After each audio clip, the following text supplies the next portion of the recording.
नमस्कार दोस्तों, स्वागत है आपका फिर से। और आज का टॉपिक है झारखंड सामान्य ज्ञान, जिसमें मैं बहुत ही इम्पोर्टेंट प्रश्न लेकर आया हूं और सभी परीक्षाओं में पूछा जाता है ये प्रश्न। तो चलिए देखते हैं सवाल क्या है। सवाल है, झारखंड को महाभारत काल में किस नाम से जाना जाता था? तो आपका ऑप्शन है नाग देश, गंधर्व देश, पुंडरिक देश, मत्स्य देश। तो आंसर क्या हो जाएगा? इसका आंसर हो जाएगा ऑप्शन 3, पुंडरिक देश।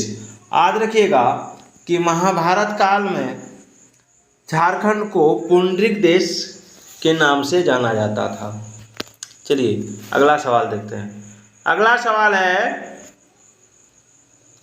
झारखंड में स्वतंत्रता के लिए संघर्ष में खरवार आंदोलन किसके नेतृत्व में हुआ था? आपका ऑप्शन है भागीरथ मांझी, दुखन मानकी, गंगा नारायण या जयपाल सिंह मुंडा। आंसर क्या हो जाएगा इसका? इसका आंसर हो जाएगा ऑप्शन 1, भागीरथ मांझी। चलिए नेक्स्ट सवाल देखते हैं। नेक्स्ट है, झारखंड से बहने वाली दामोदर नदी को क्या कहा जाता था?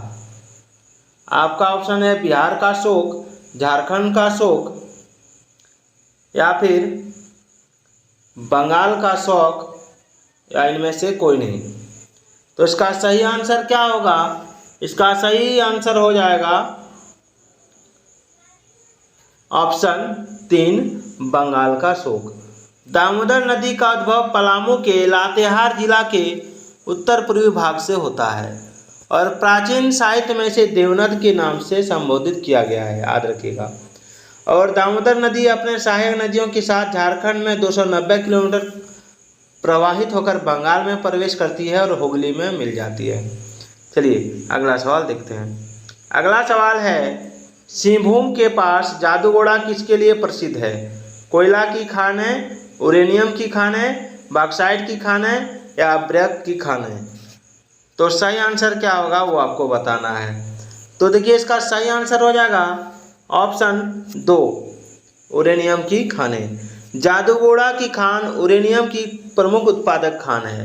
यह धारवाड़ तथा आर्कियन युग की चट्टानों से सिंहभूम जिले से निकाला जाता है और झारखंड में आणविक खनिजों में सबसे बड़ा भंडार यूरेनियम का है, याद रखिएगा। चलिए अगला सवाल देखते हैं।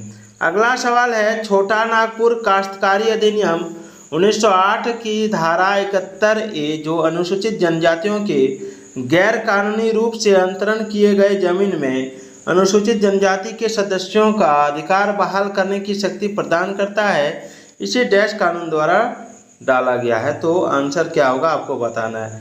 पहला ऑप्शन है सिविल प्रक्रिया संहिता 1859 का 7वां अधिनियम, दूसरा है बिहार अनुसूचित क्षेत्र नियम 1969, या तीसरा है दोनों, या चौथा इनमें से कोई नहीं। तो क्या होगा इसका आंसर?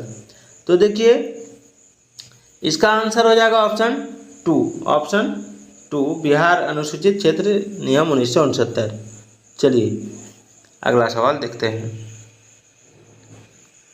अगला सवाल है, हिंदू पंचांग के अनुसार सरहुल पर्व कब मनाया जाता है?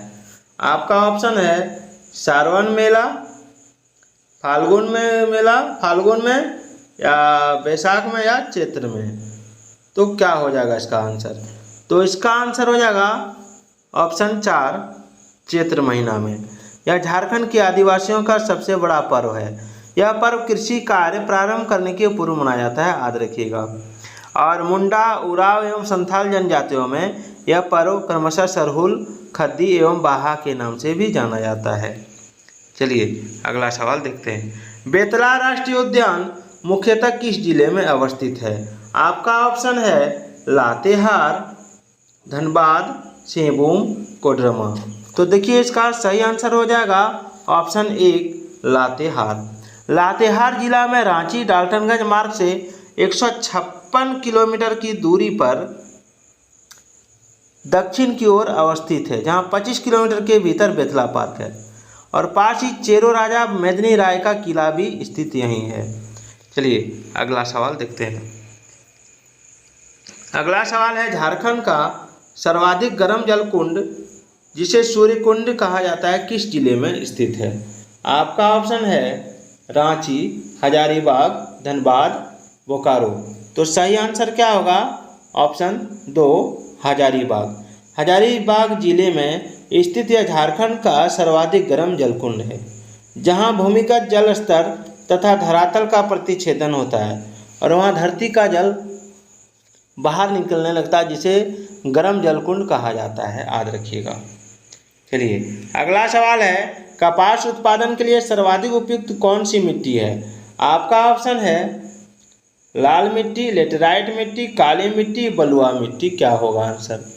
तो देखिए इसमें हो जाएगा ऑप्शन 3 काली मिट्टी। काली मिट्टी को रेगुर मिट्टी भी कहते हैं, याद रखिएगा।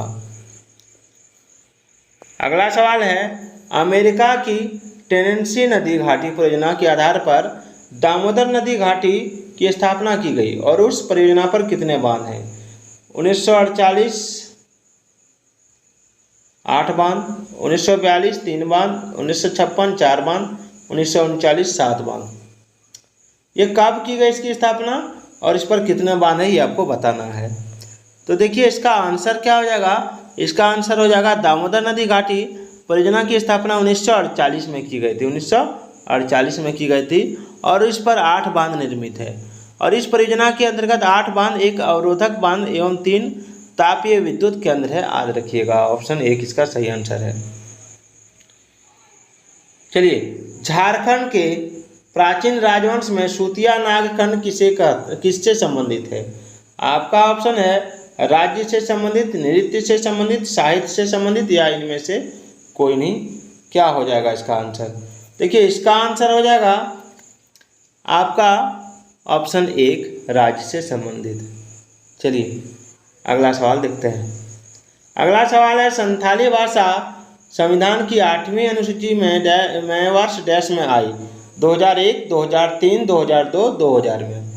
तो इसका आंसर क्या होगा? ऑप्शन 2 हो जाएगा। ऑप्शन 2 याद रखिएगा, 2002 में। यानी भारतीय संविधान की अनुसूची 8वीं में कुल 22 भाषाओं का उल्लेख किया गया है।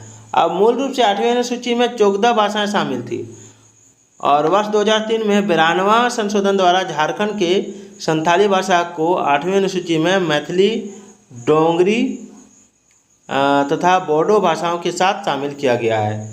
तो इसका आंसर क्या होगा? ऑप्शन 2 2003 याद रखिएगा। अगला सवाल है, झारखंड के कुल क्षेत्रफल के कितने प्रतिशत भाग पर वन पाया जाता है? आपका ऑप्शन है 29.03%, 29.45%, 30.41%, 28%। आंसर क्या होगा?